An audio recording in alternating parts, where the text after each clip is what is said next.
Greetings of the day students. तो last time हमने introduction देखा था नो सीक्वल डेटाबेसेस के बारे में कि नो सीक्वल डेटाबेसेस क्या होते हैं, उसके बिजनेस ड्राइवर्स क्या होते हैं, उसमें कौन से टाइप्स होती हैं और उसके कुछ केस स्टडीज़, इतनी बात हमने देखी थी। तो आज जो लेक्चर में हम डिस्कशन करने वाले हैं वो बेसिकली एक type of NoSQL database है। 1 बाय 1 टोटल 4 मेजर टाइप्स हैं जो हमने डिस्कस की हुई हैं। तो आज हम डिस्कस करने वाले हैं की वैल्यू स्टोर डेटाबेस। ठीक है, ये नो सीक्वल डेटाबेस के आर्किटेक्चर पैटर्न्स हैं, उनका आर्किटेक्चर बेसिकली कैसा होता है और उसके एग्जांपल्स कैसे कैसे होते हैं। ओके, तो की वैल्यू स्टोर वाला जो होता है डेटाबेस वो क्या करता है, a simple way to associate a large data file with a simple text string. तो बहुत बड़ी डेटा फाइल है, उसको रोज़ में रिप्रेजेंट करने की जगह वो कौन से फॉर्म में रिप्रेजेंट करता है, की और वैल्यू के फॉर्म में रिप्रेजेंट करता है। तो इस डेटा फाइल में कैसे कैसे टिपिकल यूज़ केसेस होते हैं जनरली, एक तो डिक्शनरी होती है, इमेज स्टोर करना हो सकता है, की में इमेज है, इमेज का नाम है और वैल्यू में इमेज का पाथ है।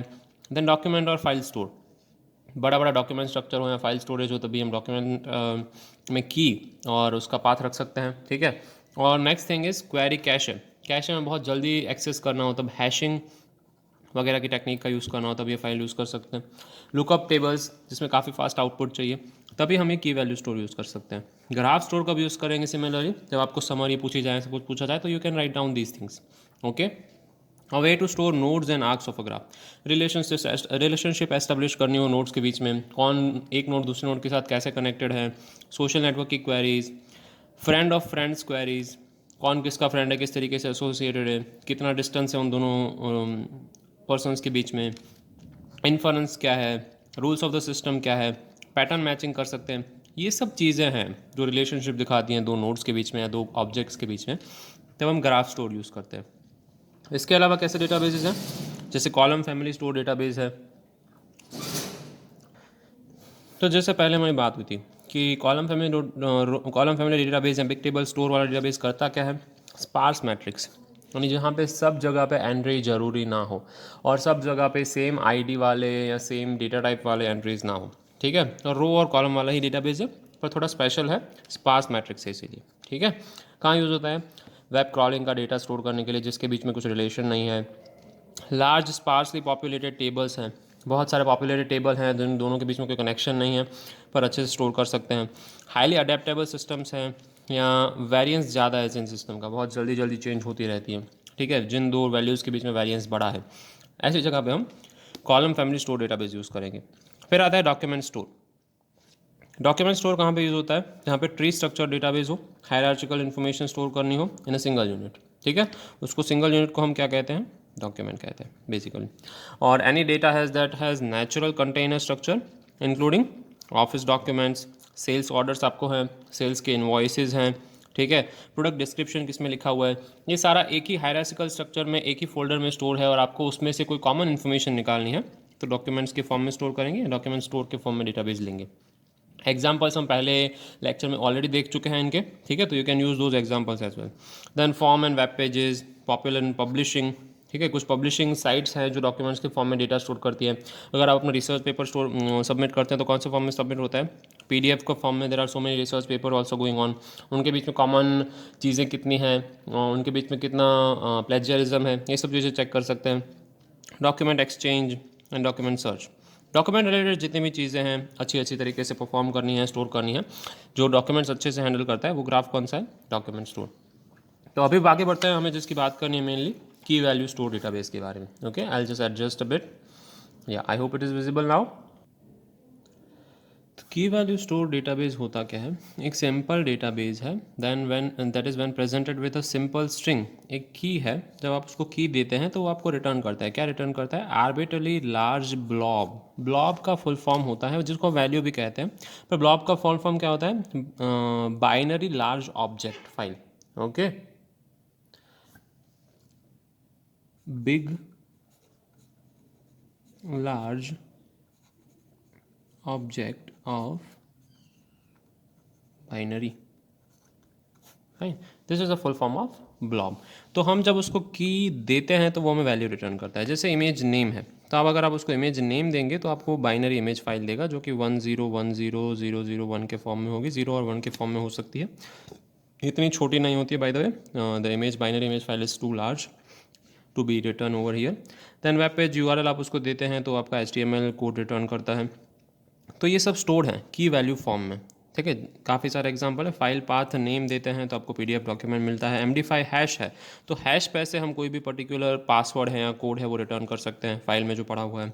Rest of the web services call, web services call में अगर मैं कोई पर्सन 1 2 3 4 5 है, ये उसका आईडी नंबर है, ठीक है। तो कोई पर्सन का नाम देते हैं तो हमें उसका आईडी नंबर चाहिए सामने, तो नाम उसको रेस्ट वेब सर्विस की कॉल में देंगे तो हमें HTML फाइल सामने मिल सकती है। HTML ये डिवीजन है पूरा, SQL क्वेरी के फॉर्म में भी हम उसको दे सकते हैं, तो सिमिलर हमें चीज़ें HTML क्वेरी मिलेगी।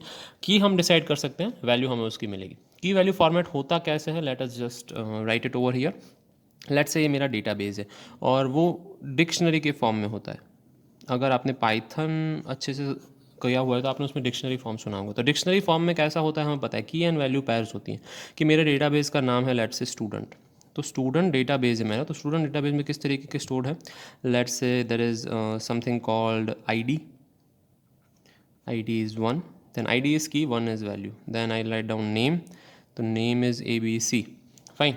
ये ID string है, 1 वैल्यू है, नेम स्ट्रिंग है, ABC भी स्ट्रिंग है, then what do we say, gender maybe, okay, city and gender, there are two things we are asking, city is XYZ, fine, gender is let's say male, and yeah that's it, I wanted to ask these many things and comma।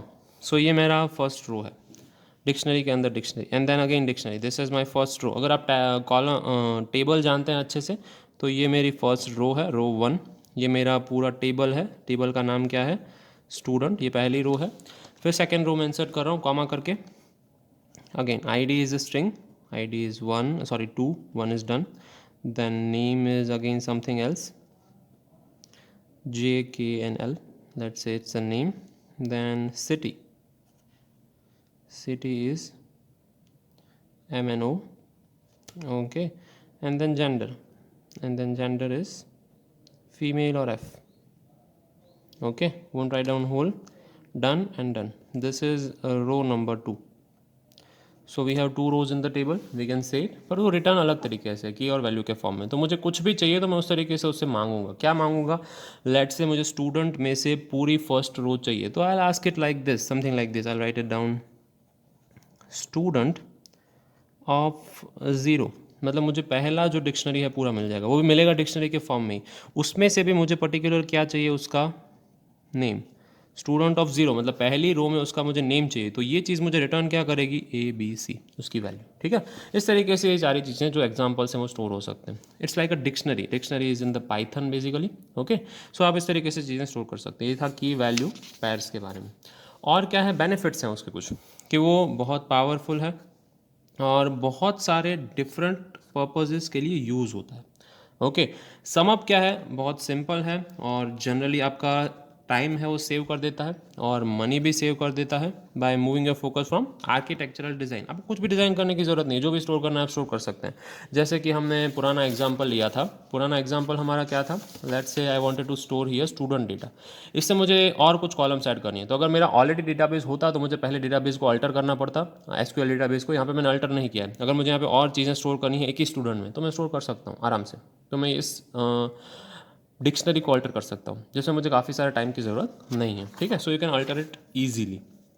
So precision service level, आप जो store करना चाहते हैं easily store कर सकते हैं, easily retrieve कर सकते हैं, चीज़ें चेंज कर सकते हैं।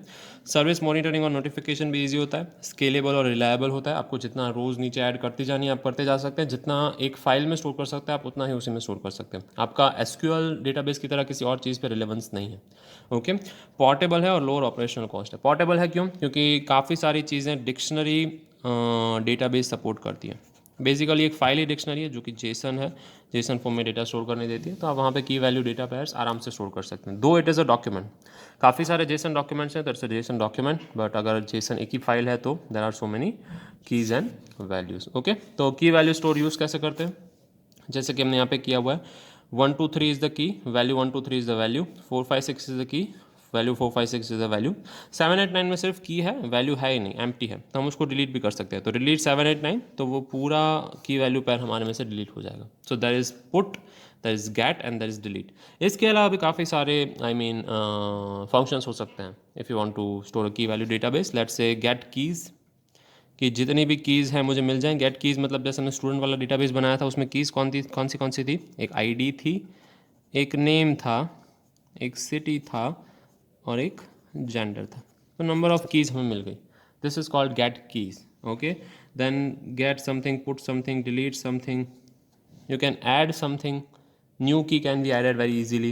Okay, so this is how you operate on a key value pair database. Fine, I think this is enough for today. From next time when we meet, we will discussing next portion of this thing, which database we discussed, that is graph store database. Okay, so when we meet next time, we will be discussing graph databases. Good day.